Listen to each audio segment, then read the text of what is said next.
So I'm sure you all know Robin Hazardville. Quick bio, she was born in Freeport. She's got a fine arts degree from SMU. She works in pastels and oils primarily.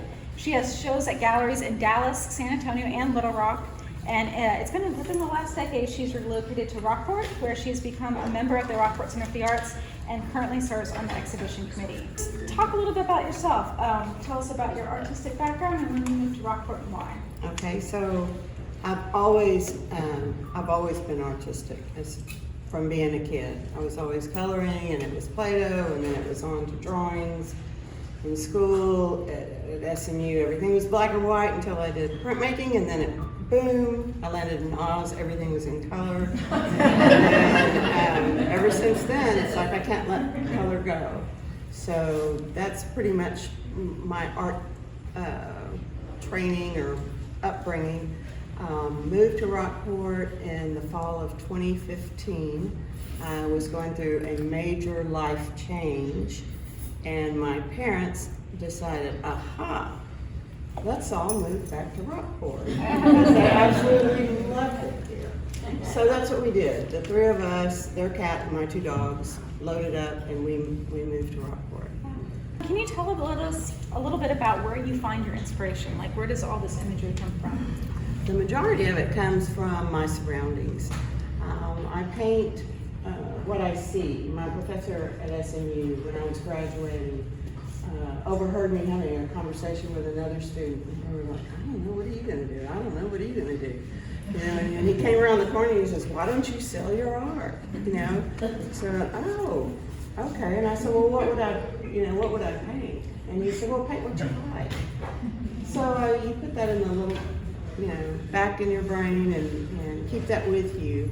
And that's what I do. So I love the outdoors. I love landscape. I love gardening. I also love my imagination. So sometimes that can take me to a place that you would never see otherwise. I know a lot of the pieces are like of your garden, right? Oh, most definitely. I know there's at least 2 pieces with dead plants. That's exactly. I'm really not a realist, but I kind of am when it came to those. It was heartbreaking. We all suffered that devastation, and especially my plumerias. It just broke my heart.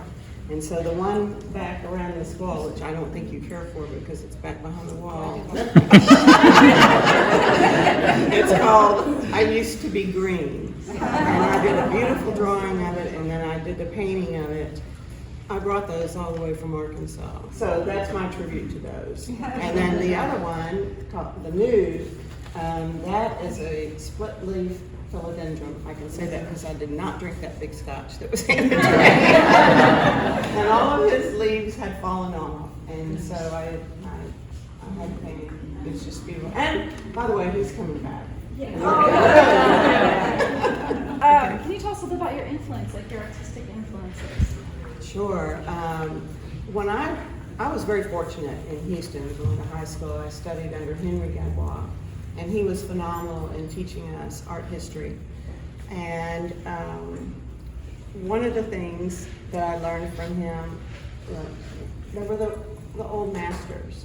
So I grew up through his classes thinking if you didn't paint like Rembrandt, you weren't worth a grain of salt. Well, then I went on to college and got to explore, other classes and professors and museums and the Met in New York and all this, and I realized the world's a much bigger place.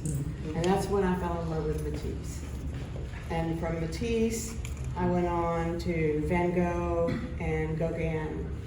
And after that, I went to the Museum of Modern Art in Fort Worth, and there was an exhibit by Milton Avery. Just stopped me cold in my tracks. I absolutely fell in love with this artist's work. And to this day, I keep his book by my bedside. I mean, I love this artist's work. So you'll see a lot of those influences in my paintings. The poster artist is a valued member of our art community. They don't have to live in Rockport, but they have to be very important and beloved by Rockport. And we have one piece of art that we turn into a poster, and then we auction off that piece of art at our live auction on July 2nd. This year's been interesting because we've, in addition to having a poster, we also have a giclée, which is really nice and kind of a more faithful reproduction of the piece.